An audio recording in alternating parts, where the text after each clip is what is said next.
भगवते वासुदेवाय।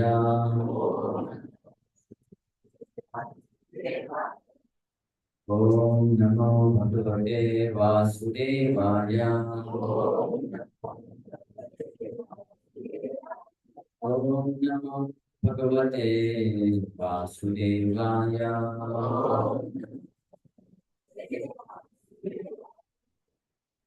नारायणं नमस्कृत्य नरं चैव नरोत्तमं देवीं सरस्वतीं व्यासं ततो जयमुदीरये। कृष्णाय वासुदेवाय देवकीनन्दनाय च नन्दगोपकुमाराय गोविन्दाय नमो नमः। ॐ ज्ञानतिमिरान्धस्य ज्ञानाञ्जनशलाकया चक्षुर्मीलितं येन तस्मै श्रीगुरवे नमः। नमो विष्णुपादाय कृष्णप्रेष्ठाय भूतले श्रीमते भक्तिवेदान्तस्वामिनिति नामिने। नमस्ते सारस्वते देवे गौरवाणी प्रचारिणे निर्विशेषा शून्यवादी पाश्चात्यदेशकारिणे। नमो महावदन्याय कृष्णप्रेमप्रदायते कृष्णाय कृष्णचैतन्यनामने गौरतिसे नमः। पञ्चतत्त्वात्मकं कृष्णं भक्तरूपस्वरूपकं भक्तावतारं भक्ताख्यं नमामि भक्तशक्तिकम्। हे कृष्णा करुणा सिन्धु दीनबन्धो जगत्पते गोपेश गोपिका कान्त राधाकान्त नमोऽस्तुते। तप्तकाञ्चन गौराङ्गी राधे वृन्दावनेश्वरि कृष्णानुसुते देवी प्रणमामि हरिप्रिये। वाञ्छाकल्पतरुभ्यश्च कृपा सिन्धुभ्येव च पतितानां पावनेभ्यो वैष्णवेभ्यो नमो नमः। जय श्री कृष्ण चैतन्य प्रभु नित्यानंद श्री अद्वैत गदाधर श्रीवासादि गौर भक्तवृंद। हरे कृष्णा कृष्णा कृष्णा हरे हरे हरे राम राम राम हरे हरे। हरे कृष्णा कृष्णा कृष्णा हरे हरे हरे राम हरे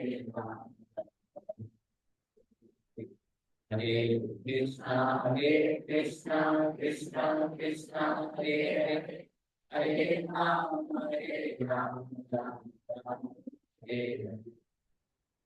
हरे कृष्णा हरे हरे हरे राम राम राम। तो आप सभी भक्तों का हार्दिक स्वागत है आज के प्रीति वर्धनम प्रोग्राम में। तो आप ऐसे कितने भक्त हैं जो लास्ट संडे को थे? बस 50%। 50% इन 50% आउट।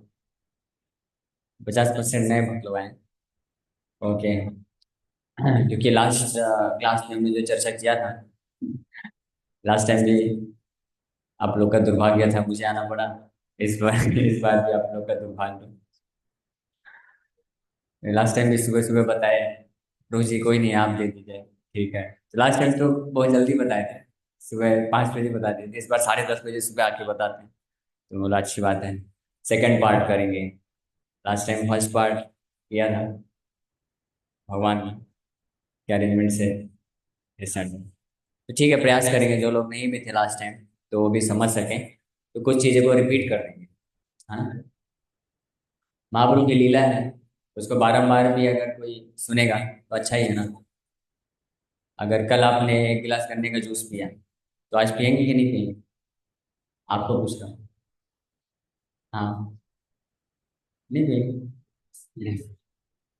पियेंगे ना। अगर डेली मिलेगा तो भी पियेंगे ना। हाँ। या गन्ने, कोई बोलेगा गन्ने का जूस मेरा फेवरेट नहीं है, तो आपका फेवरेट जो भी आइटम है आप इमेजिन कर लीजिए कि आज अगर दिया गया तो उसको खाएंगे पिएंगे, और फिर अगले दिन दिया जाएगा तो भी उसको भी खाएंगे पिएंगे। हाँ, तो वैसे ही है। महाप्रभु की लीला क्या है, गन्ने की जूस की तरह है। जितने बार सुने उतने बार अच्छा लगता है। लेकिन उसके पहले हमारे फर्स्ट पार्ट में हम लोग चर्चा किए थे अ, कि भगवान की वास्तविक कृपा को कैसे प्राप्त कर सकते हैं। किसी बात को याद है प्रारंभ में क्या चर्चा किए थे? सिद्धिर्भवति व न इति।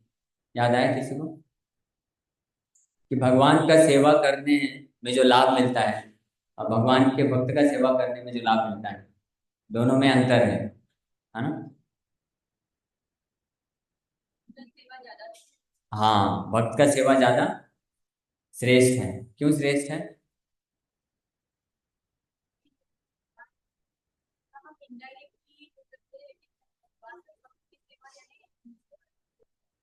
हाँ, लेकिन कारण क्या है? सबसे सरल कारण है। हाँ, हाँ, भगवान को उपदेश बता रहे। यस, वेरी नाइस, हरि वो। तो बहुत सरल कारण है। क्या कारण है? भगवान खुद बोल रहे हैं। हाँ, जैसे आप किसी का सेवा करना चाहते हैं तो उसको पूछेंगे ना कि भाई बताइए, आपका सेवा मैं करना चाहता हूँ, आपको प्रसन्न करना चाहता हूँ, तो क्या करूँ आपके लिए? पहली बात तो ये चेक कर लेते हैं कि आप में से कौन कौन भक्त है जो भगवान को प्रसन्न करना चाहते हैं। ये लो, सब लोग नहीं करना चाहते, कुछ लोग माया को प्रसन्न करना चाहते हैं। हाँ, आप लोग पीछे जो बैठे हैं हाथ ऊपर जो नहीं किए, माया को प्रसन्न कितने लोग करना चाहते हैं? हाथ ऊपर करिए। मतलब मैं पूछने के लिए करवा रहा हूँ, मैं हाथ नीचे कर रहा हूँ। माया को प्रसन्न कितने लोग करना चाहते हैं? कुछ लोग मन में हाथ ऊपर कर रहे हैं, बाहर से नहीं दिख रहा है। तो माया को प्रसन्न करने का कोई लाभ नहीं है, क्योंकि माया कभी प्रसन्न होने नहीं वाली है ना? सच बात है। रघुनाथ दास गोस्वामी अपने एक भजन में लिखते हैं कि हे राधा कृष्णा, हे श्री श्री राधा कृष्णा, मैं बहुत दुखी हूँ। क्यों, क्या दुखी हो, क्यों दुखी हूँ? माया का सेवा कर करके मैं बहुत दुखी हूँ। तो अब क्या चाहिए? बोले आपके चरण कमलों का सेवा दे दीजिए ना थोड़ा सा। आपके चरण कमलों का सेवा दीजिए मुझे। हरे नाम जब हम जप करते हैं ना, कौन कौन हरे कृष्ण महामंत्र डेली जप करते हैं? बस, बाकी लोग नहीं करते? आप लोग नहीं करते? अच्छा, हाथ नीचे करें। कितने भक्त हैं जो नहीं करते हैं, हरि नाम का जप डेली नहीं करते हैं? डेली, डेली नहीं करते हैं जो लोग, कभी कभी करते हैं। ठीक है।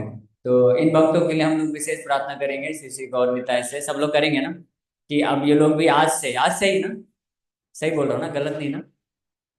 जो भक्त लोग डेली नाम जप नहीं करते हैं, तो उनके लिए हम लोग विशेष प्रार्थना करेंगे कि वो आज से ही, या कल से?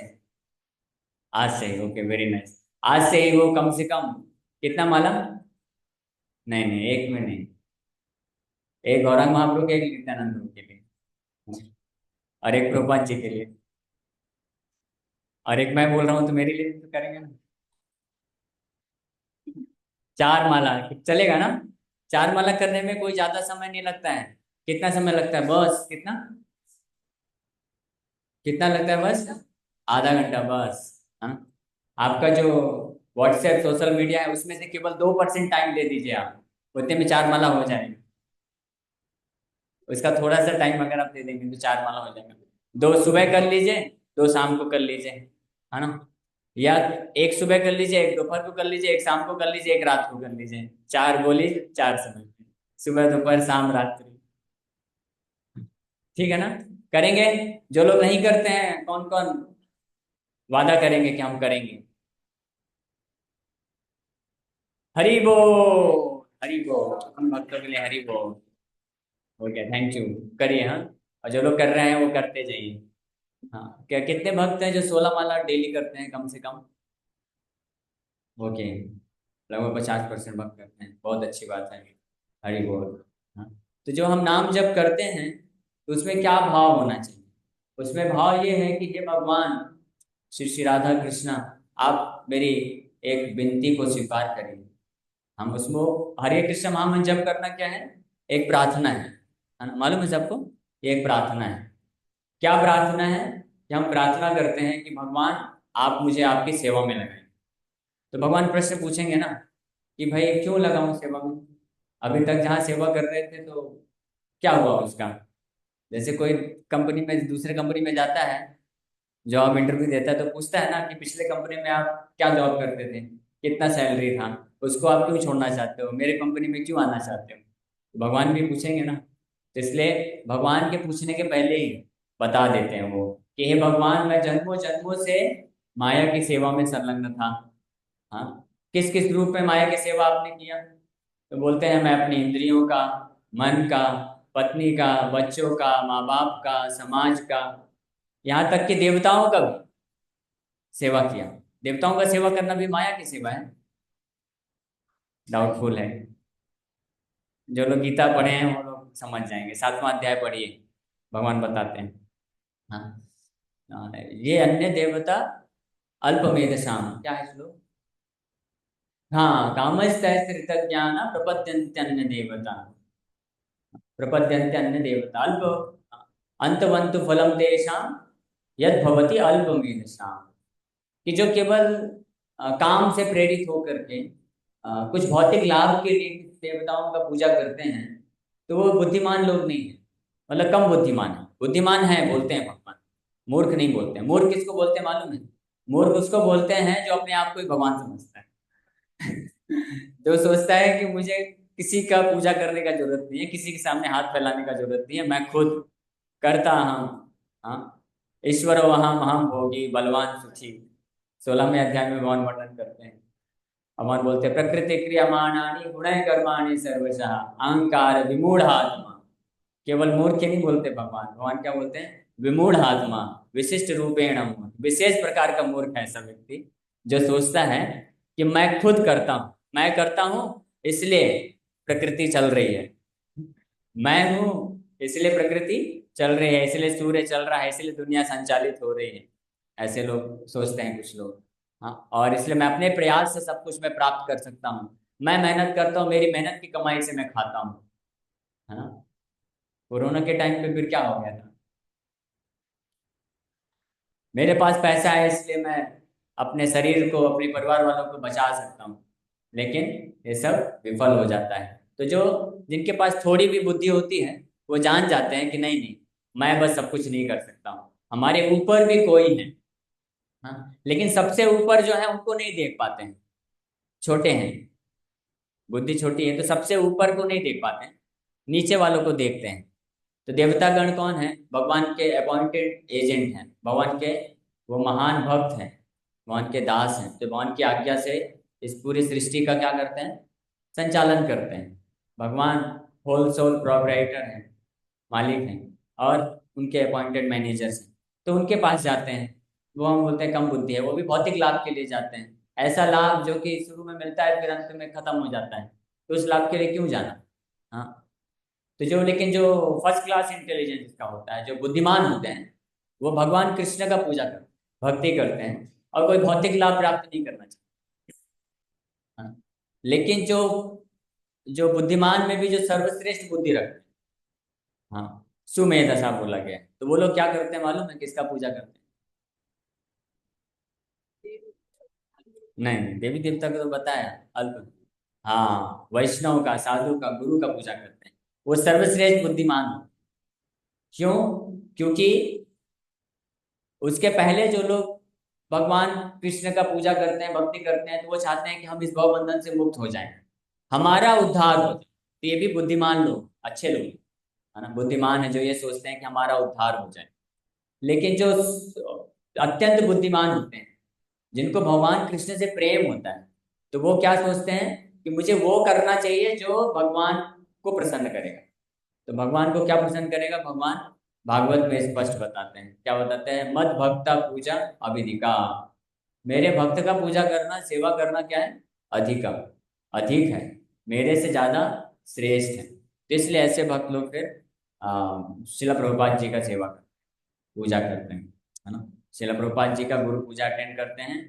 और फिर जब प्रभुपाद का सेवा करना है, उनका पूजा करना है तो इसका अर्थ क्या है कि उनकी इच्छा की पूर्ति की जाए, उनको जो प्रसन्न करेगा वो कार्य किया जाए। हाँ, कोई भी साधु है उसको हम सम्मान कैसे देते हैं, या उनका पूजा आदर सम्मान कैसे कर सकते हैं? उनको माला पहना करके, उनको जो है आसन बैठा करके, उनको प्रसाद खिला करके, ये सब तो सेवा हुआ। लेकिन ये वास्तविक सम्मान नहीं है। ये सम्मान है, अच्छी बात है कि हम प्रणाम करते हैं, जब वरिष्ठ भक्तों को देखते हैं, गुरु को देखते हैं तो पूरा दंडवत प्रणाम भी करते हैं, है ना। उनको भगवान का प्रसाद माला पहनाते हैं, फिर उनका जो कुछ भक्त लोग होते हैं उनके मसाज करते हैं, कपड़े धोते हैं, उनके लिए कुकिंग करते हैं, हाँ, जब गुरु वरिष्ठ भक्त होते हैं। तो ये तो सेवा है, लेकिन वास्तविक सेवा ये नहीं है। ये सेवा है निश्चित रूप में, इससे भी वो उनका कृपा हम प्राप्त करते हैं। लेकिन वास्तविक सेवा क्या है? वो जो चाहते हैं वो कार्य करें, जिसको वाणी सेवा बोलते हैं। वाणी सेवा, वपु सेवा, आप लोग जानते हैं, सुने हैं? हाँ, वपु मतलब शरीर। हाँ, शरीर की सेवा वपु सेवा कहलाता है, जो कि महत्वपूर्ण है। सही बात है, करना चाहिए। जब भी हमको सुअवसर मिले किसी वरिष्ठ भक्त को, तो शरीर का सेवा करने का, शरीर की सेवा में उनको प्रसाद खिलाना हुआ, उनको कुछ सुविधा चाहिए तो वो देना हुआ, बीमार पड़ गए हैं तो उनको दवाई, ये सब जो है करना चाहिए। लेकिन वाणी सेवा ज्यादा श्रेष्ठ होती है। वाणी सेवा क्या होती है? वाणी सेवा का अर्थ कौन बताएगा? प्रभु जी में कौन बताएगा? माता जी लोग पूरा एग्जाम पास कर लेंगे, आप लोग फेल हो जाएंगे। हाँ, प्रभु जी लोग, हाँ, उनकी आज्ञा का पालन कर, वो जो चाहते हैं बोलते हैं वो कार्य कर, उसको बोलते हैं वाणी सेवा। तो इस प्रकार की वाणी सेवा जो करता है उसके लिए गारंटी दिया गया है। लास्ट टाइम जो हम चर्चा किए थे, तो उसको एक बार मैं वापस से रिपीट कर देता हूँ, ताकि अन्य भक्तों को लाभ मिल जाए, और फिर हम लोग उसी में और कुछ चर्चा को आगे बढ़ाएंगे। सो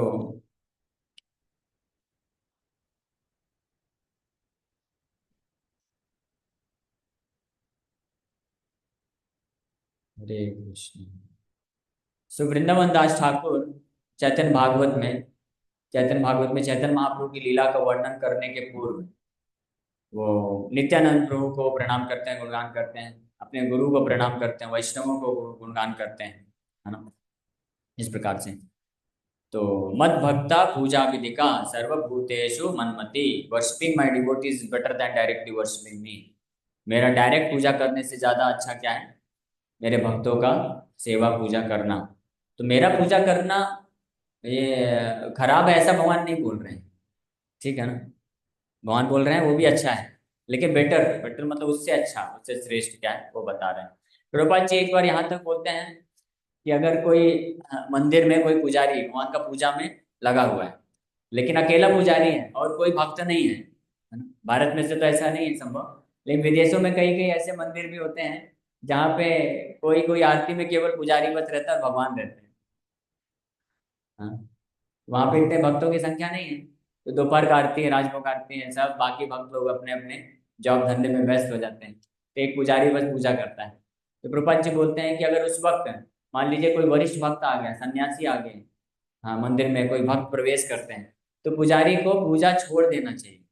भगवान का आरती घुमा रहा है और देखा कि अरे कोई सन्यासी आ गए हैं, वरिष्ठ भक्त आ गए हैं, तो उसको वहीं पे रख देना चाहिए, बाहर निकल के उनको स्वागत करना चाहिए, प्रणाम करना चाहिए, और आगे बुलाना चाहिए, है ना, रिसीव करना चाहिए।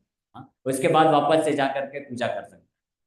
भगवान अपराध नहीं लेंगे। अपराध तो दूर की बात है, भगवान को बहुत अच्छा लगेगा।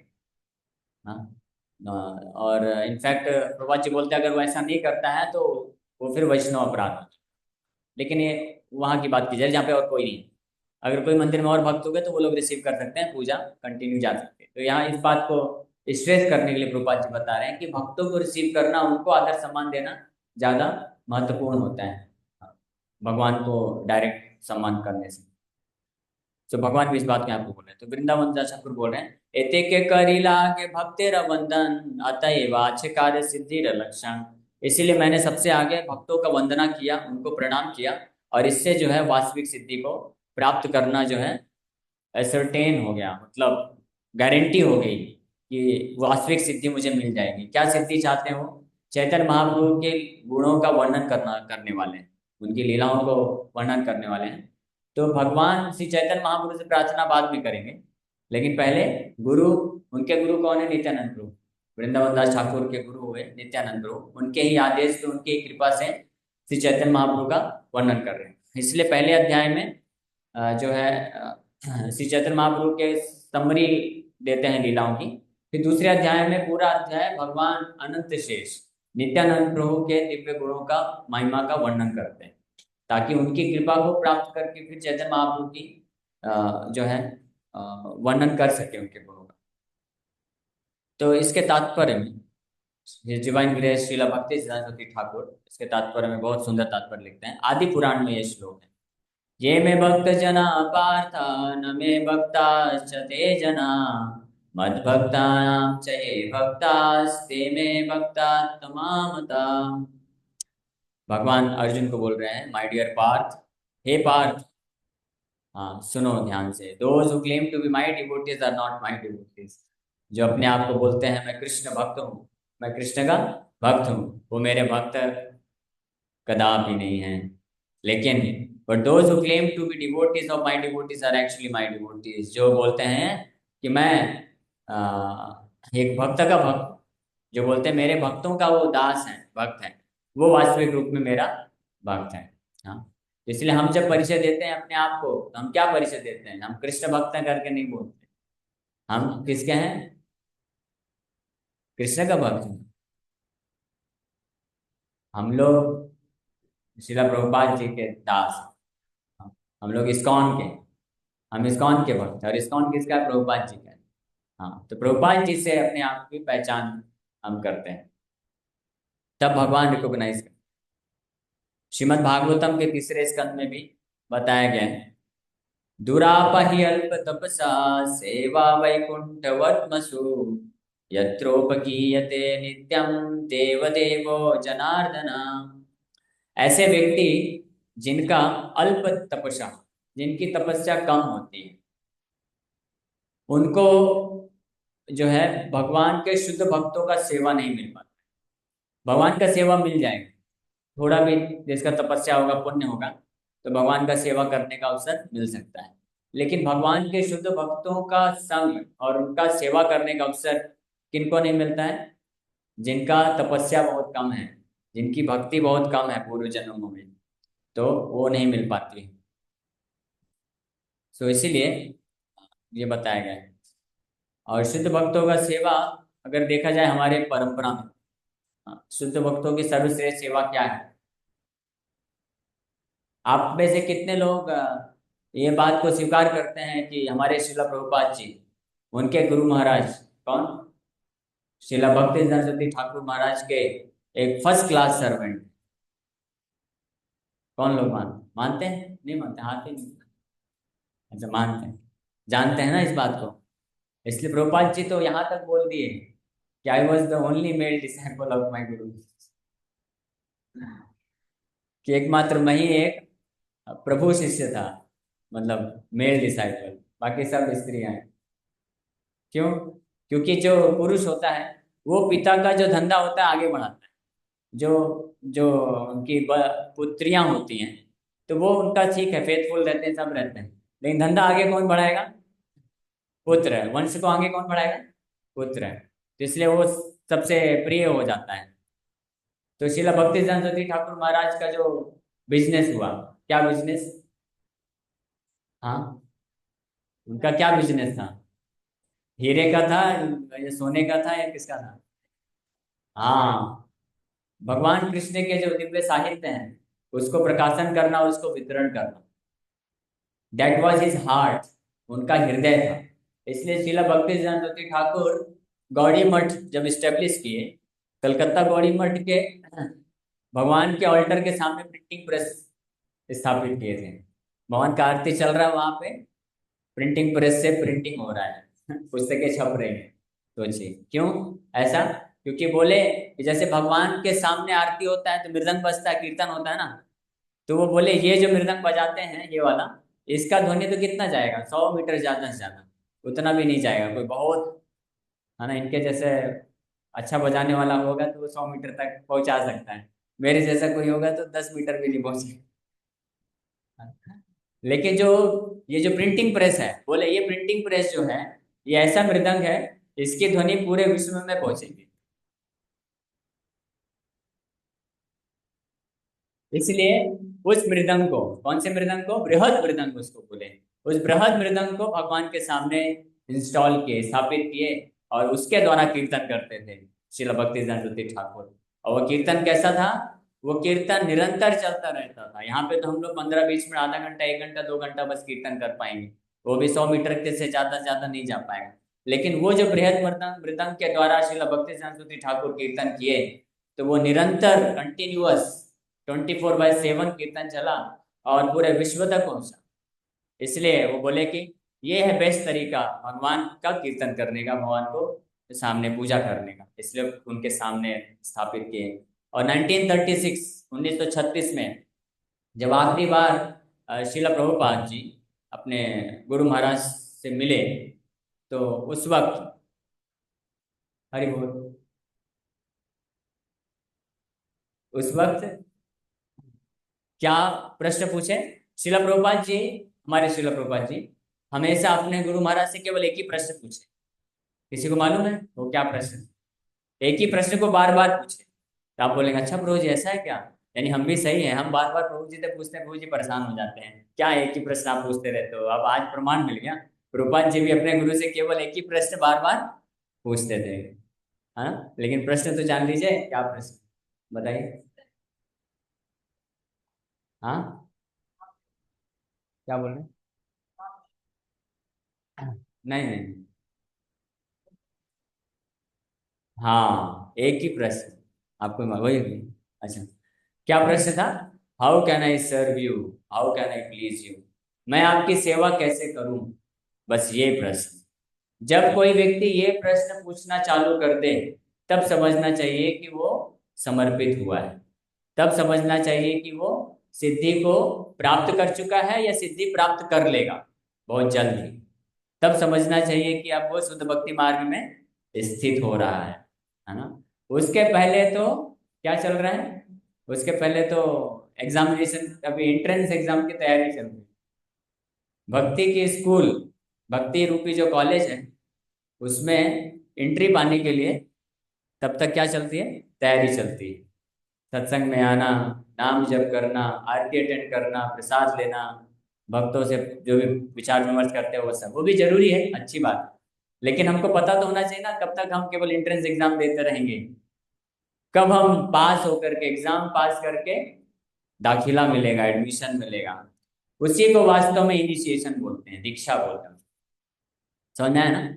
दीक्षा का मतलब बस ये मत समझिए कि 2 साल हो गया इस्कॉन में, 16 माला हम जप कर रहे हैं, आईडीसी कोर्स भी हो गया है और गुरु पादाश्रय ले लिया है, अब आने वाली फलाना फलाना तारीख को हमारा दीक्षा हो जाएगा, और उस तारीख को बैठे, यज्ञ हो गया, नया नाम मिल गया, नया माला मिल गया, 3 कंठी माला हो गया, प्रभु जी हम आज से दीक्षित भक्त हैं। यहाँ पे दीक्षित भक्त कितने हैं? ठीक है, मतलब हैं लगभग 20-25%। मतलब आप लोग बुरा मत मानिएगा, मेरा कहने का उद्देश्य वो नहीं है। लेकिन स्पष्ट हम क्लियर बताना चाहते हैं कि दीक्षा का अर्थ क्या होता है। दीक्षा का अर्थ होता है जब शिष्य ये प्रश्न पूछने लग जाए, how can I serve you, मैं आपकी सेवा कैसे करूं, हे प्रभुपाद मैं आपकी सेवा कैसे करूं, गुरु महाराज आपकी सेवा मैं कैसे करूं, प्रभु जी कैसे आपकी सेवा करूं, तब दीक्षा उसका हुआ है करके बोल सकते हैं। और दीक्षा मतलब क्या होता है? कई लोग दीक्षा समारोह को दीक्षांत समझ लेते हैं। दीक्षांत जानते हैं ना? दीक्षांत कॉलेज वगैरह में दीक्षांत समारोह होता है, जब कॉलेज की डिग्री मिलती है, फाइनल सब पास कर लिए, फाइनल डिग्री मिलने वाली है, तो दीक्षांत समारोह होता है स्टूडेंट्स का। लेकिन भक्ति के कॉलेज में दीक्षांत कभी नहीं होता है। दीक्षा हो गया उसके बाद बढ़ते रहो, बढ़ते रहो, है ना। दीक्षा का मतलब रूपाचार्य ने इंग्लिश में क्या दिया? इंग्लिश में क्या बोलते हैं? हाँ, एडमिशन या इनिशिएशन। इनिशिएशन शब्द प्रभुपाद जी चूज किए। हाँ, प्रभुपाद जी कितने मतलब बुद्धिमान थे, प्रभुपाद जी दूरदर्शी थे, जानते थे ये भगत लोग आएंगे कलयुग में, दीक्षा ले लेंगे और सोचेंगे हो गया अब तो हमको गोलोक का टिकट मिल गया, भाई टिकट मिल गया है लेकिन वीजा पासपोर्ट अभी बचा हुआ है। तो इसलिए कोई भ्रम नहीं रहना चाहिए। केवल दीक्षा लेने मात्र से हम भगवत धाम को प्राप्त कर लेंगे, इस भ्रम में कोई रह ना पाए। इसलिए शिला प्रभुपाद जी स्पष्ट दीक्षा को ट्रांसलेट किए। इनिशिएशन, ये अभी आपका एडमिशन हुआ है कॉलेज में। आपने एंट्रेंस एग्जाम क्लियर किया, कॉलेज में एडमिशन मिल गया। कॉलेज में अब अच्छे से पढ़ाई करेंगे, जो प्रोफेसर हैं आचार्य हैं उनका मार्गदर्शन पालन करेंगे, तब आपको कॉलेज की डिग्री मिलेगी, है ना, तब आप पास होंगे। अगर कोई विद्यार्थी है कॉलेज में एडमिशन तो मिल गया लेकिन पढ़ाई नहीं करता है, जो टीचर है उनकी क्लासेस नहीं अटेंड करता है, प्रीतिवर्धन लेक्चर में हर संडे नहीं आता है, या जो बोला जाता है करने के लिए असाइनमेंट दिया जाता है वो नहीं करता है, तो फिर उसको क्या हो जाएगा, उसका केटी लग जाएगा, बैकलॉग। और ऐसे जब कई बार केटी लगेगा तो फिर क्या करेंगे, स्कूल से बाहर निकाल देंगे। तो हालांकि भक्ति के स्कूल ऐसी स्कूल है जिसके जो प्रिंसिपल है नित्यानंद प्रभु जी, तो बड़े दयालु हैं। कोई प्रोफेसर अगर बोलेगा भी ये बहुत बेकार है, ये कोई स्कूल नहीं आता है, एडमिशन तो ले लिया है लेकिन स्कूल नहीं आता है, असाइनमेंट नहीं करता है, इसको निकाल दो, तो नित्यानंद प्रभु बोलेंगे नहीं नहीं ठीक है एक और मौका दो। नित्यानंद प्रभु तो ऐसे ऐसे प्राचार्य हैं, प्रिंसिपल हैं, जो बोलते हैं जो बेचारा कोई लगा हुआ है एंट्रेंस एग्जाम दे दे करके कि मुझे एडमिशन मिल जाए, कॉलेज में मिल नहीं रहा है, तो अगर वो भी आके सामने खड़ा हो जाएगा बोलेगा क्या हुआ बेटा, प्रभु जी मैं बहुत कितने सालों से एग्जाम दे रहा हूँ, दो दो नंबर से चूक जा रहा हूँ, मुझे इस बार दे दो ना एडमिशन। तो नित्यानंद तो बोलेंगे ठीक है ग्रेस मार्क्स, ग्रेस मार्क दे देंगे, बोलेंगे एडमिशन दो। उसको बोलते हैं दीक्षा, कई बार हो जाता ना ऐसा, प्रभु जी अब हम अब करेंगे करेंगे प्रभु जी, है ना, आप करवा दो दीक्षा करा दो, इस बार हम 4 नियम अच्छे से पालन करेंगे, 16 माला अच्छे से जप करेंगे आएंगे। तो नित्यानंद प्रभु की बड़ी विशेष कृपा है। नित्यानंद प्रभु तो इससे भी बहुत आगे बढ़ के हैं। वो तो जो एग्जाम नहीं देता है एंट्रेंस एग्जाम, एडमिशन लेने के लिए उसके पास भी जाते हैं, भाई ये ले, लिख दे, तेरे को आंसर शीट ला के देता हूँ, बस तू लिख दे, अपना नाम लिख दे, मैं खुद ही चेक करके तेरे को एडमिशन दिला दूंगा। और कोई वैसा भी नहीं होता है, बोलता है वो भी नहीं करना चाहता हूँ, तो बोलते हैं तू बस अपना नाम लिख दे भाई, साइन कर दे बस, बाकी सब मैं कर दूंगा, उत्तर भी मैं लिख दूंगा, एडमिशन दिला दूंगा, आई कार्ड बना के तेरे पास लेके आ दूंगा, ठीक है। और फिर कॉलेज जाने का इच्छा नहीं होता, कोई टेंशन नहीं, तुम्हारे घर पे कॉलेज ला दूं। इसको बोलते हैं नित्यानंद गुरु की कृपा, बड़ी विशेष कृपा है। इसलिए प्रभुपाद जी के एक बार एक शिष्य हुए जो दीक्षा लेने के बाद भी 4 नियम तोड़ रहे थे, और वो रेगुलर प्रतिदिन 16 माला जप नहीं कर रहे थे। तो कुछ भक्त लोग कंप्लेन किए, हालांकि प्रभुपाद जी कभी कभी ऐसे बहुत डांटते थे ऐसे शिष्य लोगों को कि आप ऐसा नहीं कर सकते हो, और डांटते थे कि आपको रिजेक्ट कर दूंगा, ये है वो है। लेकिन एक बार प्रभुपाद जी से कोई शिष्य आके बोले ऐसे ऐसे कि ऐसे ऐसा ही, बिल्कुल नहीं सुनता, आपके बार बार वार्निंग देने के बाद भी ये वापस से माया में चला जाता है, भक्तों का संग नहीं करता है, भक्तों के संग में रहेगा तो लड़ाई झगड़ा करेगा, और बाहर जाके देखो वो बिल्कुल पीछे लेटा हुआ है बीच में, तो उसको रिजेक्ट कर देना चाहिए। तो प्रभुपाद जी जब ये सुने तो उनकी आंखों से आंसू निकलने लगे, बोले Nityananda Prabhu is so merciful, how can I reject anybody. भगवान नित्यानंद प्रभु इतने दयालु हैं, इतने दयालु हैं कि उन्होंने जगाई मधाई के मार खाए प्रेम दिया, मार खा के भी प्रेम दे रहे हैं, तो मैं कैसे रिजेक्ट कर सकता हूँ किसी को। हाँ, तो इसलिए हमेशा आशा बहुत है, भक्ति के विद्यालय में आशा बहुत है, लेकिन उसका गलत फायदा नहीं उठाना चाहिए, हमको भी उसी हिसाब से फिर गंभीर बनना चाहिए ना। जब हमारे ऊपर कोई इतना कृपा करता है, इतना कृपा करता है, तो उससे फिर हमको क्या लेना चाहिए, उस कृपा का बस लाभ उठा करके बैठ जाना चाहिए, नहीं, हमको भी उसका कुछ रिपे करना चाहिए, कुछ करना चाहिए। हाँ, जब इतना हमारे गुरु शिला प्रभुपाद जी, भगवान नित्यानंद प्रभु, गौरांग महाप्रभु इतने दया दिखा रहे हैं, इतनी दया दिखा रहे हैं कि हमारे जैसे इतने पतित व्यक्ति को भी तैयार है उद्धार करने के लिए, तो हम फिर क्यों पीछे हटे, हमको भी फिर प्रेम उत्पन्न हो जाना चाहिए हृदय में। हाँ, श्री कृष्ण चैतन्य कृपा कर विचार विचार करित चित्त पावे चमत्कार, कृष्णदास कविराज गोस्वामी ये चैतन्य चरितमृत में लिखते हैं, चैतन्य महाप्रभु की कृपा के ऊपर विचार करेगा कोई तो चित्त पावे चमत्कार, उसके बुद्धि में चित्त में चमत्कार हो जाएगा। अरे ऐसा कैसे हो सकता है ना, ऐसे ही चमत्कार को अनुभव करके उधर, हाँ, यमराज और चित्रगुप्त बेहोश होके गिर गए थे। सुना है ये स्टोरी, कथा चैतन्य भागवत में आती है। जगाई मदाई का जब प्रसंग आएगा तो उसमें वर्णन करते हैं। जगाई बधाई का जब उद्धार हुआ तो उधर चित्रगुप्त और यमराज जो है अपने ऑफिस में बेहोश खा के गिर जाते हैं, क्योंकि ऐसा पूरे जीवन काल में उन्होंने देखा ही नहीं था कि इतना भी कोई पाप को नष्ट करके इतना कुछ दे सके। चलो ठीक है, वो इतना तो उनको मालूम था कि शास्त्र में बहुत सारे विधि विधान है, धर्म है, और अलग अलग भगवान के अवतार आए, भगवान कृष्ण भी आए, भगवान रामचंद्र आए, अलग अलग अवतार आए। वो पापी से पापी, असुर से असुर व्यक्ति को भी कृपा करके उसके पापों को माफ कर दिए, मुक्ति तक प्रदान कर दी पापी से पापी व्यक्ति को। ये भी उनको जो है समझ में आया थोड़ा कि हाँ चलो भगवान है, इतने दयालु है। लेकिन ये जो केस हुआ ये बड़ा अद्भुत हो गया। ये तो उनके बिल्कुल पल्ले ही नहीं पड़ा, कोई गणित काम नहीं किया। कौन सा केस? जगाई मधाई वाला, है ना? जगाई मधाई वाला केस, हमारा भी वही केस है। जगाई मधाई वाला केस में क्यों? क्योंकि जो इतना पतित है, इतना पतित है, उसको केवल पापों से मुक्त बस नहीं किए, क्या दिए उसको? उसको वो चीज दिए, ब्रह्मार दुर्लभ धन दिल यथ तथा। ब्रह्मा जी को भी जो दुर्लभ है मिला नहीं। हाँ, ब्रह्मा जी बेचारे इतना प्रार्थना कर किए, चारों अपना सिर का मुकुट उठा निकाल निकाल के भगवान कृष्ण के चरणों में पटक दिए। भागवत में वर्णन है कि चारों मुकुट से जब प्रणाम किए तो मुकुट एक दूसरे से जब टकराए तो ऐसा लगा जैसे कीर्तन भी हो रहा है। इतना वो बेचारे प्रणाम किए, इतना प्रार्थना अर्पण किए, इतना गुणगान किए भगवान की भक्ति का। पहले भगवान का गुणगान किए, भक्ति का गुणगान किए, भक्तों का भी गुणगान गुणगान किए, गोप सखाओं का, गोपियों का, ब्रज के वासियों का, वहां के धूल का भी गुणगान कर डाले। सोचे कि चलो कोई तो तुक्का लग जाएगा, मतलब कोई तो तीर लगेगा जा करके, भगवान प्रेरित होकर के मेरे ऊपर कृपा कर देंगे। भगवान वो दाल राइस नहीं, वो क्या बोलते, दही दही भात, दही भात हाथ में लिए थे, खड़े थे चुपचाप बस।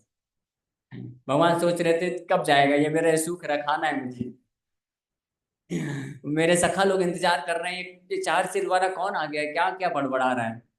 भगवान कुछ रिस्पॉन्स ही नहीं दिए। हमारे आचार्य लोग ऐसा व्याख्या करते हैं कि भगवान कुछ बोले नहीं, तो आचार्य लोग बोलते हैं भगवान सोच रहे थे, बाल बाल स्वरूप में है, तो भगवान सोच रहे हैं ये कौन है, क्या बोल रहा है, इतनी कठिन कठिन संस्कृत की प्रार्थनाएं कुछ तो बोल रहे हैं, ये कब जाएगा, मुझे अपने सखा लोग के पास जाना है, खेलना है। तो भगवान भाव ही नहीं दिए। तो वो ब्रह्मा जी भी, इसलिए ब्रह्मा जी के लिए भी दुर्लभ। ब्रह्मा जी बोले मुझे ब्रज में निवास दे दो, भगवान कुछ भाव नहीं दिए, बोले धूल काट मिट्टी कुछ तो बना दो, चारा बना दो, बोले नहीं, कुछ भाव नहीं दिए, ब्रज के बाहर तो बना दो कम से कम, तो वो भी नहीं। तो ब्रह्मा जी समझ गए इस नहीं हो पाएगा, ये तो मुश्किल है। लेकिन ब्रह्मा जी क्योंकि वैदिक शास्त्र जानते हैं तो वैदिक शास्त्र को तुरंत पढ़ने पलटे कि निकालो, कुछ तो तरीका निकालो भगवान की कृपा को आकर्षित करने के लिए, ऐसा कौन सा अवतार है। तो हर जगह यही मिल रहा था, कृष्ण बहुत परम दयालु अवतार है, सुसौलभ्य, कृष्ण का बारे में बताया जाता है, वो सुसौलभ्य है, मतलब कि बड़े आसानी से उपलब्ध है। पत्रम पुष्पम फलम तोयम यो मे भक्त्या प्रयच्छति तदहम भक्ति उपरितम स्नामि प्रयतात्मनः। कि कोई एक पत्ता भी दे देगा भगवान को, भगवान मेरे पास ज्यादा कुछ है नहीं, मैं क्या दूं, चलेगा एक पत्ता दे दो भाई, तो एक पत्ता भी अगर प्रेम से दे देगा तो भगवान क्या स्वीकार कर लेते हैं। हाँ, भगवान अगर कोई एक तुलसी पत्ता एक गिलास पानी में डाल के भगवान के सामने रख देता है भावपूर्वक रोते हुए, भगवान मैं कितना पतित हूँ, मैं कितना पतित हूँ, आपकी सेवा का उल्लंघन किया इतने जन्मों जन्मों से, अभी मेरा थोड़ा बुद्धि ठिकाने में आ गया है, आप कृपा करके वैष्णव की कृपा से आप स्वीकार करिए, ये मेरा विनम्र जो है वो आपको ऑफरिंग है। तो भगवान बड़े खुश हो जाते हैं और स्वीकार कर लेते हैं, भक्ति दे देते हैं, अपने आप को बेच देते हैं। तो कृष्ण भी बड़े परम दयालु हैं, इसमें कोई संशय नहीं है। लेकिन ब्रह्मा जी देखिए कि अब और ऐसा क्या है, कौन है जो मेरे जैसे व्यक्ति को उद्धार कर पाएगा। तब उनको पता चला नवदीप धाम, हाँ, मायापुर धाम में प्रकट होने वाले श्री सच्चिनंदन भगवान की प्यार, गौरांग महाप्रभु का आश्रय लेंगे तो संभव हो सकता है। तो तुरंत ब्रह्मलोक छोड़ करके पहुंच गए कहाँ पे, नवदीप धाम पहुंच गए, और वहां पे स्थित होकर के और श्री चैतन्य महाप्रभु का भजन करने लगे, स्मरण करने लगे। भगवान चैतन्य महाप्रभु प्रकट हुए, उनको दर्शन दिए और उनके ऊपर कृपा की, और बोले कि क्या चाहिए आप। तो ब्रह्मा जी सबसे पहला चीज बोलते हैं कि जिस अहंकार के कारण मैंने आपके प्रति अपराध किया है, उस अहंकार से मुक्त होने के लिए मुझे अति दैन्य नीच कुल में जन्म दीजिए, और इस अति दैन्य नीच कुल में जन्म प्राप्त करके मैं निरंतर आपका ही केवल गुण गाऊं, ये मेरी इच्छा है। भगवान बोले तथास्तु। मैं कुछ समय पश्चात इसी धाम में प्रकट होने वाला हूं अपने परिकर के साथ, और आप आएंगे किस रूप में? नामाचार शिला हरिदास ठाकुर के रूप में। नामाचार शिला हरिदास ठाकुर की जय। तो वो नामाचार श्री हरिदास ठाकुर मुस्लिम परिवार में जन्म लिए और अति दैन्य भाव से बड़ी विनम्रता के साथ 3 लाख नाम जप किए। 3 लाख नाम जप किए। चैतन्य महाप्रभु उनको नामाचार्य बनाए। नामाचार्य मतलब नाम के आचार्य। हाँ, professor of the holy name Prabhupada ji लिखते हैं। यानी जिनके द्वारा नाम की महिमा प्रकट होती है, जिनके द्वारा व्यक्ति जिनके आशीर्वाद से हरिनाम के प्रति रुचि प्राप्त कर सकता है, वो पोजीशन नामाचार्य हरिदास ठाकुर को दिए। लेकिन उसके बावजूद भी हमेशा विनम्र बन करके नाम जप करते रहे। इसलिए ब्रह्मार दुर्लभ धन, ब्रह्मा जी को भी जो दुर्लभ है धन, जो कृष्ण प्रेम नहीं प्राप्त हुआ, शिव जी को भी जो दुर्लभ है नहीं मिला। हाँ, और अन्य लोगों की तो क्या बात करना, लक्ष्मी माता को मिल गया होगा ना शायद, उनको भी नहीं मिला। इतना तपस्या किया उन्होंने। तो यमराज जी सब जानते हैं कि ब्रह्मा जी को नहीं मिला, शिव जी को नहीं मिला, लक्ष्मी को नहीं मिला, और ये इनको मिल गया, चंगू मंगू को मिल गया। अभी चंगू मंगू नहीं है, अभी वो पार्षद है, गौर पार्षद है। लेकिन कहने के लिए उनके लिए तो ऐसा ही था ना, ये जगाई मधाई, ये कितना पाप किए, कितना पाप किए, कोई ठिकाना नहीं है। और उद्धार करने गए नित्यानंद प्रभु, ले दे मारे उनको। जिस जिस कुल्हड़ में शराब पी रहे थे, उसी से मार दिए, खून बहने लग गया। नित्यानंद प्रभु बोले फिर भी ठीक है, कोई दिक्कत नहीं, आप लो, नाम लो, कृष्ण नाम बोलो, कृष्ण कृष्ण बोलो। तो ऐसा स्थिति था, तब भी नहीं सुधरने वाले थे, तब भी मारना चाहते थे। वो तो मधाई बोला ठीक है छोड़ दो, बेचारे बेचारे बोल के बोले छोड़ दो, छोड़ दो, देखो खून बह रहा है, छोड़ दोगे आप, छोड़ दो, क्या फालतू इनके चक्कर में पड़ना, अपना टाइम वेस्ट क्यों करना, इससे अच्छा तो हम 2 बोतल लगा लेंगे। जैसे भक्त होता है, वो अभक्तों से फालतू ज्यादा बातचीत नहीं करता। क्यों? क्यों सोचता है फालतू टाइम वेस्ट करेंगे, इससे अच्छा 2 माला ज्यादा जप हो जाएगा। तो भौतिकवादी व्यक्ति भी अपना समय बचाते हैं, ए भक्तों के पास ज्यादा नहीं जाना है, क्या प्रीतिवर्धन लेक्चर में जाएंगे, 2-3 घंटा वेस्ट होगा, इससे अच्छा तो हम थोड़ा 2-4-10 हजार एक्स्ट्रा कमा लेंगे। मंडे टू सैटरडे जॉब करता है, और जो भी संडे छुट्टी रहता है तो उसमें भी कुछ कुछ इधर करता रहता है, पार्ट टाइम जॉब या धंधा कुछ ऐसा करते हैं। ये मुंबई एक बड़ा ही अद्भुत जगह है। यहाँ पे छोटे बच्चे से लेकर के 80 साल का बूढ़ा व्यक्ति भी बिजी है सब कुछ। एक एक मैं जगह प्रोग्राम करता हूँ, तो वहाँ पे 4 साल का बच्चा आता है। हाँ, 16 माला करता है, कभी कभी नहीं हो पाता है, बहुत अच्छा लड़का है। तो ऐसे ही एक बार वो प्रोग्राम में नहीं आया, मैं पूछा क्यों नहीं आए? तो बोला प्रभु जी समय नहीं मिलता है। और वो सच में बोल रहा था, बहाना नहीं, क्योंकि उसको बहुत इंटरेस्ट है, वो हमेशा आता है प्रोग्राम में। 16 माला जब करता है तो आप समझ सकते हैं ना, 4 साल का लड़का। तो बोला प्रभु जी समय नहीं मिलता है। वो बोला, मैं हैरान हो गया, नहीं समय नहीं मिलता क्यों भाई, ऐसा कहाँ जाता तुम्हारा समय?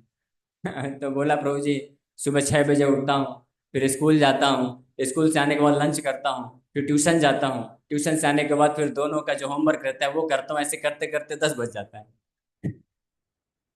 समझ रहे हैं? सुबह 4 से 10। जैसे भक्त का आदर्श जीवन, आदर्श भक्त का जीवन कैसा है, ऐसा ही होना चाहिए।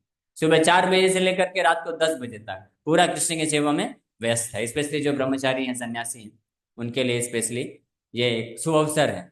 और हैं ऐसे कई हमारे भक्त हैं ब्रह्मचारी, जो सुबह 4 बजे से लेकर के रात को 10 बजे तक पूरा व्यस्त है, 18 घंटे कृष्ण की सेवा में। इसलिए 6 घंटे जो विश्राम करते हैं, प्रभुपाद जी बोले, वो भी कृष्ण के सेवा में है। तो इसलिए 24 घंटा इस प्रकार से फुली कृष्ण कॉन्शियस हुआ जा सकता है। ये संभव है, ये कोई बस शास्त्र की बात नहीं है, शिला प्रभुपाद जी की कृपा से ये संभव है। हम लोग इतने ऋणी हैं, आभारी हैं प्रभुपाद जी के प्रति। हम में से किसी ने सोचा था? कम से कम मैं तो नहीं सोचा था भाई, मैं तो कॉलेज गया था कुछ और एम्बिशन लेकर के, ये करना है वो करना है। कभी जीवन में सोचा नहीं था कि ऐसा भी समय आएगा कि भगवान के 16 घंटे 18 घंटे केवल कृष्ण के लिए ही कार्य करते रहेंगे। सुबह मंगला आरती से लेकर नाम जप लेकर के, ड्रेसिंग करके, प्रचार सेवा, ये सब साधना, है ना। आज कभी कभी सोचते हैं कि देखो ब्रह्मचारी बन गए हैं, अभी 5 साल मतलब हो गया मेरे को आश्रम में, तो 5 साल कैसे निकल गया पता भी नहीं चला। कभी कभी जब, है ना, कभी कभी ऐसा स्थिति होता है अच्छे से आईने में देख नहीं पाते, कभी देखते हैं तो बाल पकने लग गए हैं। एक बार एक ब्रह्मचारी था वैदिक समय में, वो गुरु जी की सेवा में गया, और सेवा करते करते करते करते उसको पता ही नहीं चला समय कब निकल गया। अचानक से एक दिन मिरर के सामने आया तो रोने लग गया। क्यों रोने लग गया? गुरु जी पूछे क्यों रो रहे हो भाई? तो बोला गुरु जी मैं तो आया था, ब्रह्मचारी आश्रम ज्वाइन किया था। पहले के समय में ब्रह्मचारी आश्रम शुरू में ज्वाइन करते थे बालक में, और फिर 15-20 साल करने के बाद गृहस्थ में जाते थे, और फिर वहां पर संन्यास। लेकिन कुछ लोग ज्यादा बुद्धिमान होते थे तो वो डायरेक्ट ब्रह्मचारी से संन्यास जाते थे, वो इधर ऐसे भटक के नहीं जाते थे, हाईवे पकड़ लेते थे, है ना। लेकिन ये तो इस उद्देश्य से क्या था कि आश्रम में जाऊंगा, गुरु जी से शिक्षा लूंगा, ट्रेनिंग मिलेगा, उसके बाद गृहस्थ बनना है। लेकिन गुरु जी की कृपा से ऐसा सेवा में एंगेज हो गया कि बेचारे को पता ही नहीं चला कि कब बूढ़ा हो गया। इसलिए रो रहा था बड़ी बड़ी आंसू बहा के, गुरु जी मैं बूढ़ा हो गया। गुरु जी बोले वाह वेरी नाइस, बहुत अच्छा आपने सेवा किया, टेंशन नको, आप डायरेक्ट वैकुंठ जाओ, क्यों इधर फंसने का फालतू।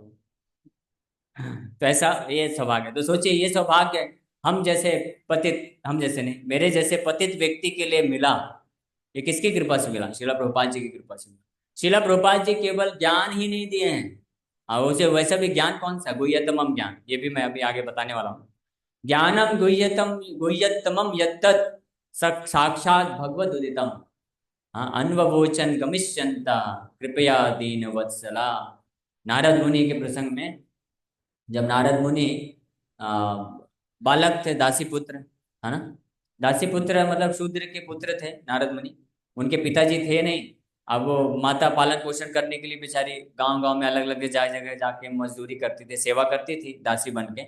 उसी से जो कुछ हो जाता था अरेंजमेंट, उसी का अपना और अपने बेटे का पालन पोषण करती थी। कोई घर ठिकाना कुछ नहीं था, जिस गांव में रहती थी वहीं पे घास फूस का कुछ कुटिया बना के रहती थी, है ना। तो इसलिए कोई गुरुकुल, कोई उनका शिक्षा का कोई सवाल नहीं उठता है नारद मुनि को, है ना।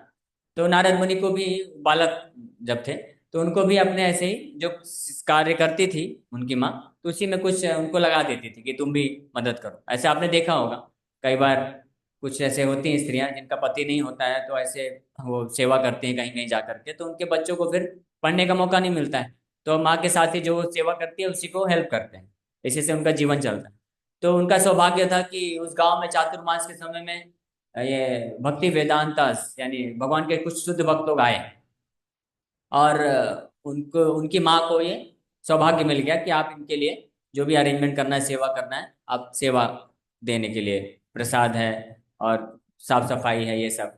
तो माँ उनको, बालक को भेज देती थी, जाओ बेटा पूछ के आओ अभी क्या चाहिए, साफ सफाई कर दो, कपड़े धो दो, इस प्रकार से। तो नारद मुनि के सौभाग्य मिला, और वो बड़े श्रद्धा पूर्वक और पूरा जो है उनके ऊपर सम्मान के साथ सेवा करते गए, और करते गए एक बार उनसे परमिशन लेकर के कि हाँ आपका ये उच्चिष्ट प्राप्त कर सकता हूँ क्या, महाप्रसाद, हाँ, थाली में जो बच गया था जूठा, तो परमिशन लेकर के परमिशन दिया, हाँ हाँ बेटा, बड़े हृदय से परमिशन दिए कि हाँ हाँ बिल्कुल बहुत अच्छे, नाइस बॉय, बहुत अच्छे बालक हुआ, ले लो। हाँ, तो खा लिए, और उसके बाद उनका जो है सारा जो कल्मश है सब नष्ट हो गया, और पूरा उनका कृष्ण के प्रति जो है फिर धीरे धीरे रुचि रुचि उत्पन्न होने लगते। और 4 महीने तक ही है, 4 महीने के बाद जब वो शुद्ध भक्त लोग निकलने जा रहे थे, उस वक्त जाते वक्त उन्होंने कृपा करके नारद मुनि को वो गुह्यतमम ज्ञान दिया जो भगवान देते हैं डायरेक्ट। गुह्यतमम ज्ञान क्या है मालूम है आपको? भगवत गीता, कितने भक्तों ने भगवत गीता पढ़ा है? पढ़ा है ना। तो मोस्ट कॉन्फिडेंशियल नॉलेज कौन सा अध्याय है? 9वां अध्याय, गुह्यतमम ज्ञान, है ना। और वो 9वें अध्याय का जो आखिरी श्लोक है वो है गुह्यतमम ज्ञान। कौन सा श्लोक है, कौन बताएगा? गुह्यतमम ज्ञान, सबसे सबसे ज्यादा गुह्य ज्ञान क्या है पूरे सृष्टि में? नहीं मालूम? भगवान कृष्ण 2 बार बोले हैं उस श्लोक को, 2 बार। हाँ वेरी नाइस, हरि बोल। मन मना भव मद्भक्तो मद्याजी माम नमस्कुरु मामे वैश्यसि सत्यम ते प्रतिजानो प्रियोऽसि में। भगवान बोले कि मैं आपको ज्ञानम गुह्यतमम दे रहा हूं, अर्जुन सुनो, अभी तक मैं जो ज्ञान दिया गुह्य ज्ञान था, उसके बाद जो दिया गुह्यतर ज्ञान, मोर कॉन्फिडेंशियल नॉलेज, और अब जो मैं बता रहा हूँ गुह्यतमम ज्ञान दे रहा हूँ, मोस्ट कॉन्फिडेंशियल नॉलेज, उसको जानने के बाद और कुछ जानने की आवश्यकता नहीं रहेगी, वो अल्टीमेट है। वो मैं ज्ञान दे रहा हूँ। भगवान इतना कृपा, अर्जुन की आंखों में आंसू आ गए, भगवान इतना कृपा आप मेरे ऊपर कर रहे हैं, ऐसा क्यों, क्या कारण है? भगवान बोले, तुम्हारी योग्यता अर्जुन, तुम योग्य हो, भक्त वसी, प्रियो वसी। हाँ, भगवान बोल रहे हैं ना, सत्यम ते प्रियो वसी। प्रियो वसी मतलब you are my very dear devotee, आप मेरे बहुत प्रिय हो इसलिए। भक्त वसी मतलब आप मेरे भक्त हो, शुद्ध भक्त हो इसलिए। सखो, सखो वसी, आप मेरे सखा हो। तो भगवान, ये जो गुह्यतमम ज्ञान है, मोस्ट कॉन्फिडेंशियल नॉलेज है, ये किसको दिए हैं? अर्जुन जैसे भक्त को दिए हैं, जो भगवान के अत्यंत घनिष्ठ हैं, मित्र हैं, सखा हैं, शुद्ध भक्त हैं। और दूसरी बार किसको दिए? उद्धव को दिए। और किसको दिए? ब्रह्मा जी को दिए। हाँ, कहीं सुना है ऐसा कि भगवान अनाउंसमेंट किए, आ जाओ सारे मुंबई वासियों, आपको गुह्यतमम ज्ञान देता हूँ? भगवान मुंबई में आएंगे नहीं, बोलेंगे यहाँ पे कौन गुह्यतम ज्ञान, कोई भक्तो ऐसी है ही नहीं, कोई सखो ऐसी नहीं है, कोई प्रियो ऐसी नहीं है, यहाँ किसी को नहीं देने का। इसलिए भगवान को मालूम था, लेकिन ये मेरे जो भगत लोग होते हैं ना, अर्जुन को तो गुह्यतम ज्ञान दे दिया, लेकिन इनमें भगत लोग ज्यादा दयालु होते हैं, तो जाके फिर कहीं दे ना दें। तो भगवान वार्निंग भी दे दिए, सुनो, ये ज्ञान को नहीं देने का। किसको?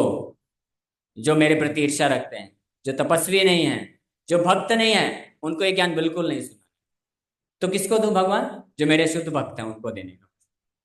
क्योंकि मैंने किसको दिया है अर्जुन? हाँ, भगवान मुझे दिया है। तो मैंने तुमको दिया है, तुम शुद्ध भक्त हो। मैंने उद्धव को दिया, वो शुद्ध भक्त है। ब्रह्मा जी को दिया, वो शुद्ध भक्त है। ब्रह्मा जी को पहले दे नहीं रहे थे, वो 1000 वर्ष तपस्या किए तब जाके भगवान दिए। नारायण देते हैं पहले, उसके बाद फिर भगवान कृष्ण भी देते हैं। सोचिए, वो दिव्यतम ज्ञान। और किसको किसको भगवान कृष्ण दिए हैं, आप रिसर्च कर लीजिएगा। केवल भगवान अपने शुद्ध भक्त को दिए, और बाद में बोल भी दिए केवल शुद्ध भक्तों को देने का। लेकिन जो वैष्णव होते हैं, शुद्ध वैष्णव होते हैं, हाँ, वो ऐसे लोगों को भी दे देते हैं जो पूरी तरह से योग्य नहीं है। ऐसे लोगों को भी देते हैं जो योग्य तो है नहीं, इच्छा भी नहीं है, उनको भी देते हैं। ये हैं शिला प्रभुपाद जी, है ना। उसी भगवत गीता को जो भगवान कृष्ण गुह्यतम ज्ञान प्रदान किए केवल अपने शुद्ध भक्तों को, उस पे बहुत ही विस्तृत तात्पर्य लिख लिख करके और पब्लिश किए लाखों लाखों कॉपियों में, और अपने सभी भक्तों को बोले, दे दो सबको, distribute my books, distribute my books, मेरे ग्रंथों का वितरण कर दो, सबको कर दो। लेकिन प्रभुपाद भगवान बोल रहे हैं केवल भक्तों को करना है। नहीं नहीं, वो छुपा दो, बांटो, सबको बांटो, सबको दो।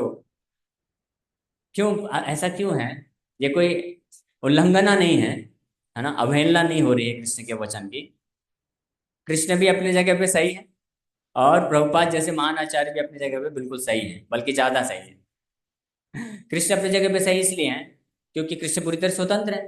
भाई, जिसको जो भक्त नहीं है, ईर्ष्या रखता है, तो भगवान क्यों बताए अपने बारे में कॉन्फिडेंशियल चीजें, है ना। जैसे मैं अपने बारे में जो कुछ विशेष खास चीजें होंगी, मेरा मोबाइल का तो पासवर्ड खैर है नहीं, वो तो कोई भी खोल सकता है। बहुत अच्छा मोबाइल है। इस मोबाइल का नाम है नोकिया। नोकिया मतलब माया को नो किया। मतलब जिनके पास स्मार्टफोन है वो भी माया को नो कर सकते हैं अगर किसी की सेवा में लगाते हैं। एक बार किसी ने पूछा, रोज आप स्मार्टफोन क्यों नहीं रखते हैं? मैं बोला, because I don't want to lose my smartness. माया से बच के रहेंगे तो स्मार्ट बने रहेंगे, दिव्य बने रहेंगे। माया के कांटेक्ट में आएंगे तो सारा स्मार्टनेस खत्म, डलनेस और दिव्यता खत्म। एनीवे, तो अगर जैसे मेरा अकाउंट है, मेरा पासवर्ड है, तो मैं किसके साथ शेयर करूंगा? जो बहुत खास होगा ना उसी के साथ ना। ऐसे भारी सभा में तो मैं नहीं बोल दूंगा कि चलो भाई लिख लो मेरा अकाउंट नंबर। लिख भी लेंगे, कोई फायदा नहीं है, उसमें भी बैलेंस। लेकिन भगवान के अकाउंट में तो कितना बैलेंस है ना। परम भगवान अनंत कोटि ब्रह्मांड नायक है। हाँ, तो वो क्यों देंगे सबको? जो खास भक्त होगा उसी को देंगे ना। तो इसलिए भगवान दिए तो बिल्कुल सही है, कोई गलत नहीं है। He reserve the right not to expose himself to anyone and everyone. Prabhupada ji एक जगह लिखते हैं कि उनके पास पूर्ण अधिकार है कि अपने आप को हर किसी के सामने व्यक्त करें कि ना करें। कोई उनको बोल नहीं सकता है कि क्यों अपने आप को छुपा के रखे हो। मैं शास्त्र पढ़ रहा हूँ फिर भी अपने आप को प्रकट नहीं करते, नहीं। कितना भी शास्त्र पढ़ लो, पन्ने पन्ने पलट लो, शास्त्र के पन्ने को घोल करके पी जाओ, तब भी आप मेरे को देख नहीं पाओगे। इसी भगवत गीता को पढ़ करके मायावादी लोग बोलते हैं कृष्ण निराकार है, कृष्ण है ही नहीं। हाँ, ऐसी ऐसी भगवत गीता को कुछ मायावादी लोग तात्पर्य लिखते हैं, बोलते हैं कृष्ण तो कोई है ही नहीं, कृष्ण तो कोई था ही नहीं, है ना। मूर्खता की सीमा। हाँ, क्यों भगवान छुपा लेते हैं अपने आप को, नहीं नहीं, एक्सेस डिनाइड। गीता मिल जाएगी लेकिन तुम गीता के द्वारा मुझे प्राप्त नहीं कर सकोगे। जितना धंधा करना कर लो, भौतिक चीज प्राप्त हो जाएगी, फिर बाद में यमराज जो डंडा लगाएंगे वो कर सकते हो। लेकिन प्रभुपाद जी भगवान के हृदय के अंदर की बात को जानते हैं कि वास्तव में भगवान चाहते क्या है। भगवान चाहते हैं कि ये जो दिव्य ज्ञान है, गुह्यतम ज्ञान है, वास्तव में भगवान चाहते हैं कि हर किसी तक पहुंचे। हर कोई योग्य नहीं है इसलिए भगवान देते नहीं है। लेकिन प्रभुपाद जी इस टास्क को लेते हैं, डबल रिस्पॉन्सिबिलिटी उसको बोलते हैं, दो दो रिस्पॉन्सिबिलिटी। कि भगवान की इच्छा है कि ये गुह्यतम ज्ञान मिलना चाहिए हर जीवात्मा को, लेकिन भगवान ये भी नहीं चाहते कि जो दुष्ट है, ईर्ष्यालु है, उसको ये गुह्यतम ज्ञान मिले। तो इसका मतलब क्या करना चाहिए, सबको भक्त बना देना चाहिए। अगर सब भक्त बन जाएंगे तब उनको ये गुह्यतम ज्ञान भी दे देंगे।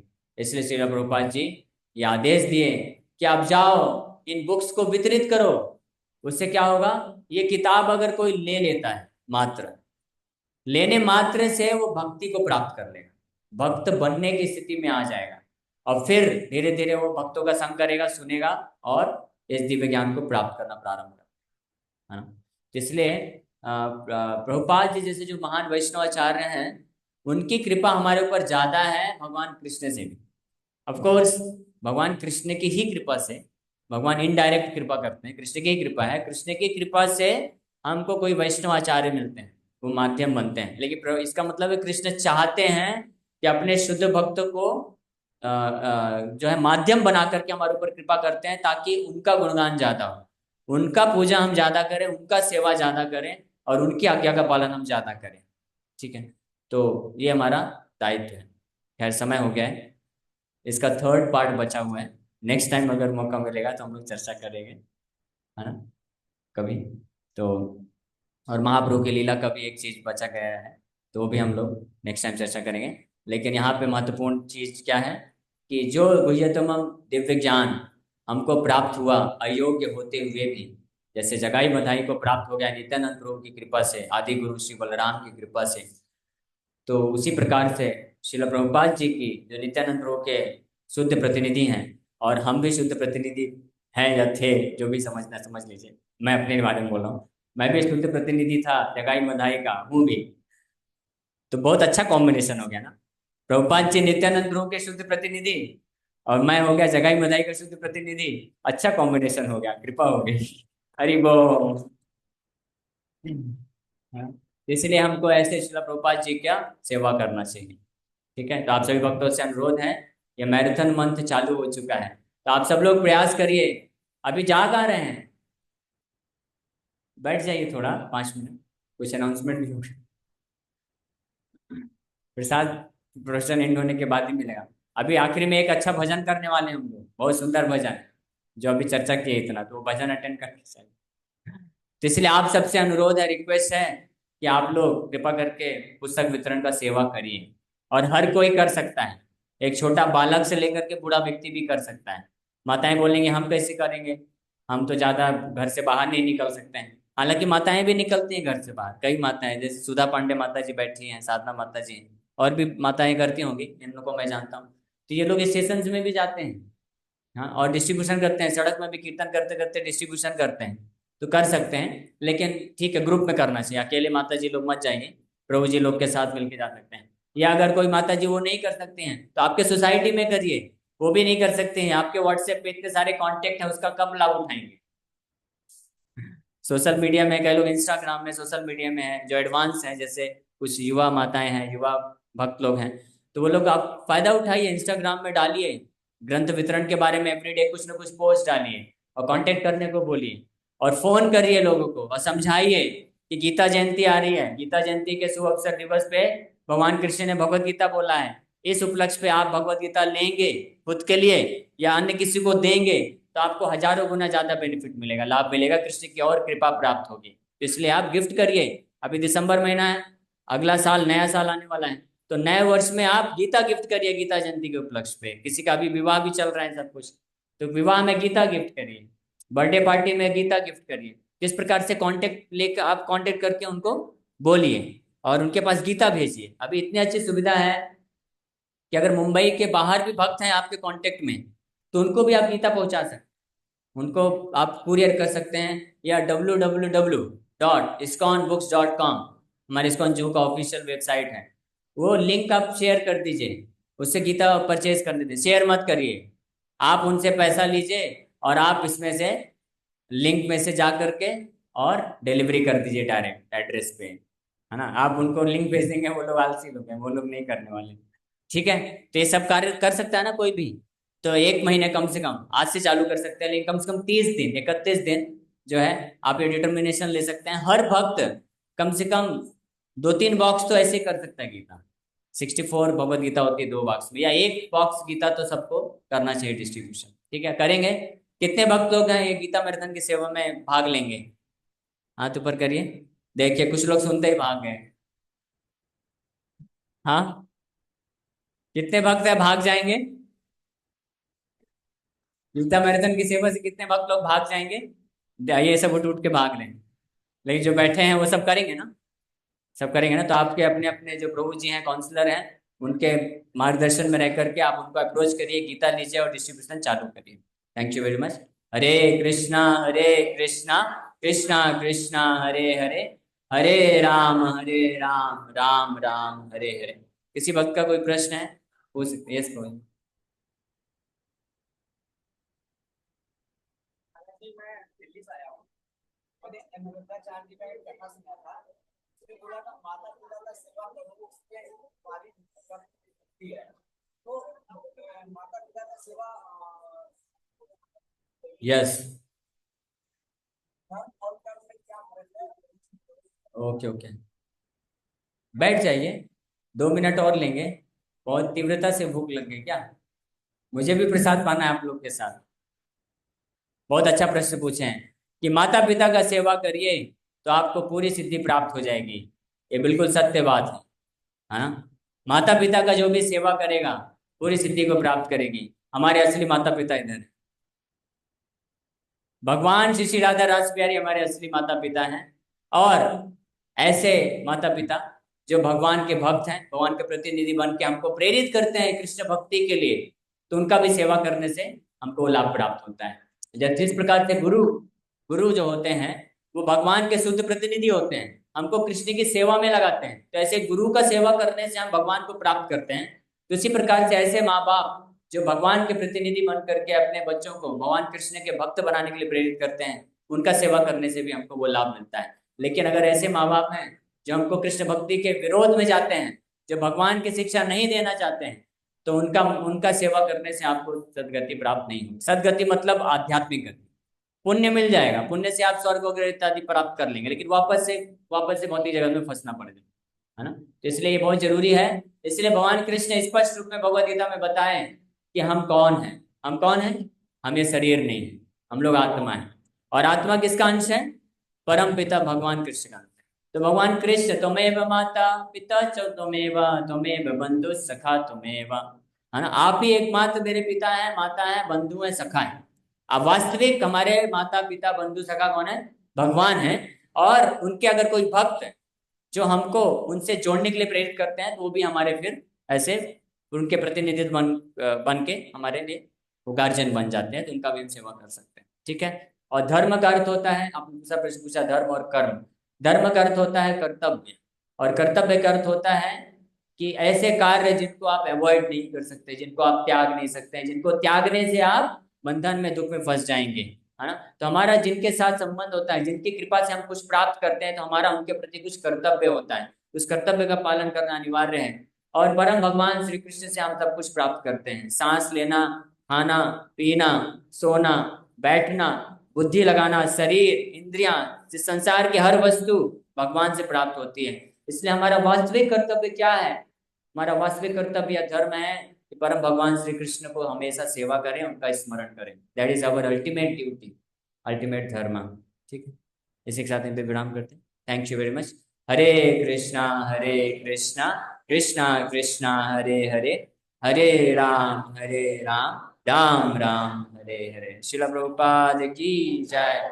निताई गौर प्रेमानंदे, हरि हरि बोल। हरे कृष्ण।